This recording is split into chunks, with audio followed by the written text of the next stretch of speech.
Bonjour à toutes et à tous, bienvenue pour cette deuxième partie du chapitre changement d'état et énergie. On va donc s'intéresser ici aux transferts d'énergie qui vont avoir lieu lors de changements d'état. Alors, qu'est-ce qui se passe quand on chauffe un objet? Puisqu'on l'a dit, nous on va s'intéresser uniquement à faire varier la température d'un corps, par exemple un glaçon, mais vous l'avez bien compris, en maintenant la pression constante. Alors si on prend un glaçon par exemple à une température négative, moins 10 degrés, sa température va donc augmenter jusqu'à atteindre une valeur de 0 dans le cas de l'eau. Pendant toute cette augmentation de température, l'eau ici est restée à l'état solide. À 0 degré, on fera un commentaire, je vais revenir dessus par la suite. À 0 degré, on assiste à un changement d'état, puisque donc on passe de l'état solide à l'état liquide. Et quand toute notre eau, entre guillemets, est à l'état liquide, on constate qu'on a de nouveau une augmentation de la température. Pendant toute cette phase d'augmentation de la température, l'eau est à l'état exclusivement liquide. Puis, à 100 degrés, on assiste de nouveau à un changement d'état, on passe de l'état liquide à l'état gazeux, donc vaporisation, et puis, de nouveau, on obtient une augmentation de la température, on constate, une augmentation de la température, puisque l'eau, ici, est à état gazeux. Donc, deux changements d'état, ici, fusion et vaporisation, et puis, trois états distincts à des moments donnés, solide, liquide, gazeux. Qu'est-ce qui se passe à 0 degré? Eh bien, en fait, on a l'apparition de la première d'eau liquide, j'ai envie de dire. À 0 degré, la température reste constante et on observe, si on pouvait être à l'échelle microscopique, on observe que tous les grains solides, entre guillemets, passent à l'état liquide. Ainsi, à ce moment-là, le dernier grain solide qui était encore à l'état solide, passe à l'état liquide. Donc, toute l'eau est alors entièrement transformée à l'état liquide. La température se met à augmenter. On n'a pas de changement d'état, on a 100% d'eau liquide. Arrivé ici à 100 degrés, qu'est-ce qui se passe? Vous avez la première goutte de liquide qui se transforme en vapeur. J'ai envie de dire qu'il y a l'apparition de la première goutte d'eau vapeur. C'est un peu maladroit les formulations, mais ça fixe à peu près les idées. Et puis, tant que il reste de l'eau liquide, donc il y a un changement d'état liquide gazeux, mais tant qu'il y a encore un peu d'eau liquide, la température reste constante à 100 degrés. Et à un moment donné, la dernière goutte liquide va disparaître pour se transformer en gaz, et à ce moment-là, l'eau qui était en liquide donc est entièrement à l'état gazeux, et la température se met à augmenter. Donc on va pas aller non plus très très haut. Donc ici, on a différents changements d'état. Donc ces transformations ici sont des transformations physiques, quand on passe de l'état solide à l'état liquide, c'est pas une transformation chimique. Il n'y a pas réarrangement, j'ai envie de dire, des atomes et des molécules. Il y a juste un état plus ou moins ordonné, mais il n'y a pas de transformation de la nature des espèces étudiées. On a toujours de l'eau, mais à différents états. Alors, faisons un peu de place sur la diapositive et intéressons-nous à deux temps forts. D'abord ceux qui sont ici en rouge, on a ici une variation de température. Comment on a fait pour faire varier cette température? Eh bien on a chauffé, on a apporté de l'énergie à l'eau, on dira qu'on a fait un transfert thermique, un transfert d'énergie de la chaleur, qui s'est accompagné d'une variation de température. Cependant, au moment des plateaux, j'ai envie de dire, on a également transféré de l'énergie, fait un transfert thermique. Mais on n'a pas assisté à une variation de température, on a assisté à un changement d'état. Finalement, le transfert thermique s'accompagne soit d'une variation de température, soit d'un changement d'état. À l'échelle microscopique, ça se traduit de façon différente. Quand il y a juste variation de température, eh bien c'est typiquement quand on a par exemple l'état solide, qui est solide, mais qu'on passe de moins 10 degrés par exemple à 0 degré. Ça reste un état ordonné, mais qu'est-ce qui se passe? Les molécules s'agitent de plus en plus. Alors que pour le transfert thermique, ici on assiste à une forte variation du désordre, typiquement quand on passe de l'état solide à l'état liquide, et a fortiori quand on passe de l'état liquide à l'état gazeux. Alors, quelles sont les façons de quantifier ces transferts thermiques, à la fois dans le cas d'une variation de température et dans le cas d'un changement d'état?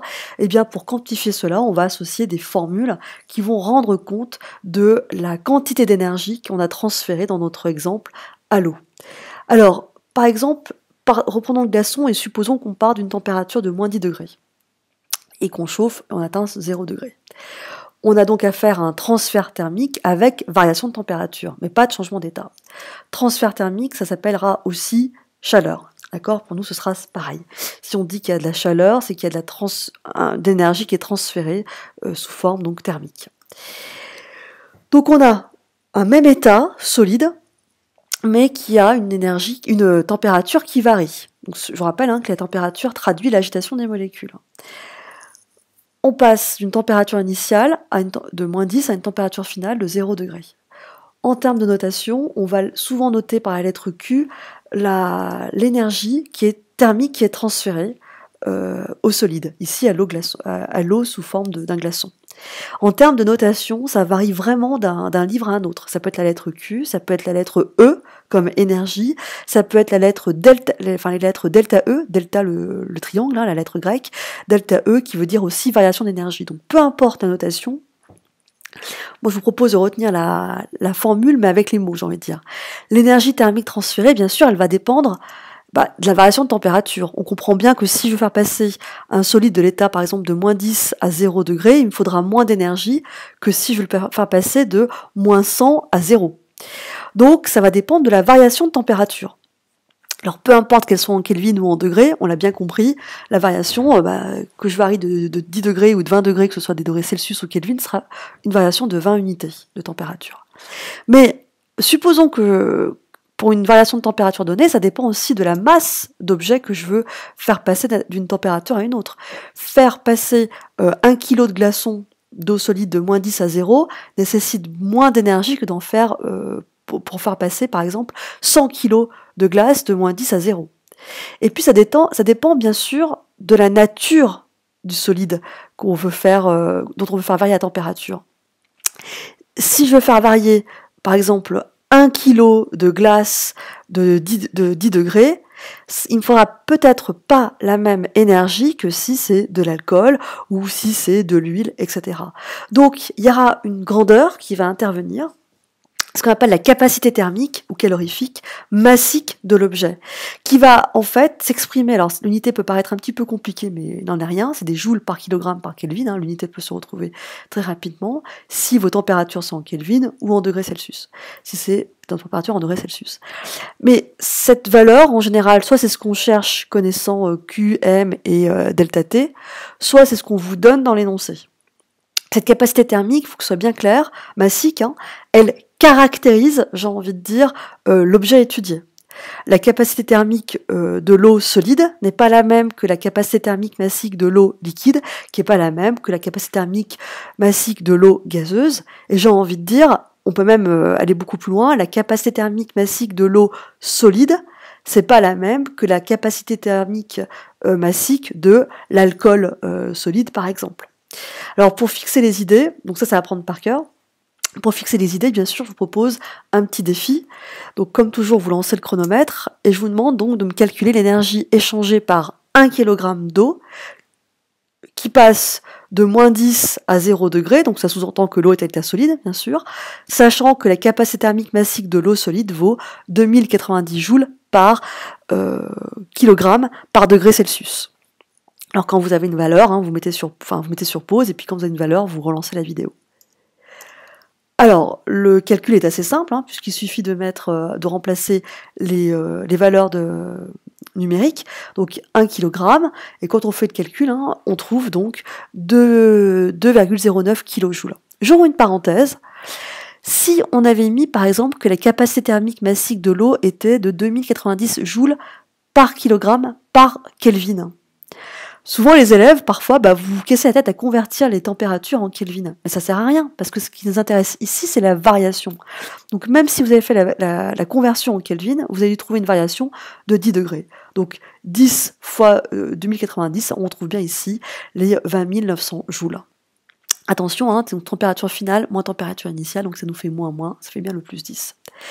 Qu'est-ce qui se passe quand on transfère de l'énergie pour assurer un changement d'état? Typiquement, on est à 0 degré et je veux transformer tout le solide glace en eau liquide.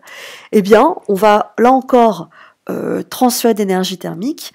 Cette énergie, bien sûr, si je passais de l'état solide à l'état liquide, l'énergie que je vais apporter, elle dépend de la masse de solide qu'on va avoir à transformer. Et puis, elle dépend aussi d'une caractéristique du corps étudié, ici donc de l'eau. Ce qu'on appelle l'énergie massique ou la chaleur latente de changement d'état. Traduction, si je veux transformer 1 kg d'eau solide en eau liquide, il ne me faudra pas la même quantité d'énergie que si je veux faire passer 1 kg d'eau liquide à 1 kg d'eau gazeuse. Et puis bien sûr, vous l'avez bien compris, que cette chaleur latente de changement d'état, elle varie aussi si je passe par exemple de l'eau à, si je prends de l'alcool par exemple, de l'éthanol. Alors, cette formule est à apprendre par cœur. Pour fixer les idées, mettons-nous un petit défi. Je vous demande par exemple quelle énergie je devrais apporter pour passer 1 kg d'eau solide à l'état liquide, sachant que la chaleur latente de fusion de l'eau, ça vaut 3,34 10 puissance 5 joules par Kelvin. Alors une fois que vous avez une valeur, hein, vous relancez, vous mettez sur pause, hein, bien sûr, et puis une fois que vous avez une valeur, vous relancez la vidéo pour proposer votre résultat. Alors, j'imagine que vous avez une valeur à proposer, le calcul est assez simple. Donc ici, il suffit de multiplier la masse qui est dans la bonne unité en kilogrammes par la chaleur latente de fusion. Donc il faudrait donc apporter 334 kJ pour transformer 1 kg d'eau solide à l'état liquide. Alors, dans les exercices, c'est un petit peu plus compliqué, complet, on va dire, parce que souvent on vous demande quelle énergie faut-il apporter pour transformer 1 kg d'eau solide en eau liquide. Donc vous l'avez bien compris, il faut faire ça en 2 étapes. D'abord, il va falloir de l'énergie pour passer de l'état solide, l'eau solide de moins 10 degrés à 0 degrés. Et ensuite, il faudra de l'énergie pour faire changer donc l'eau solide à l'eau liquide pour assurer donc le changement d'état. Voilà, je vous souhaite bon courage pour les exercices, c'est pas très compliqué, c'est essentiellement des mathématiques, et je vous dis donc à bientôt pour d'autres chapitres.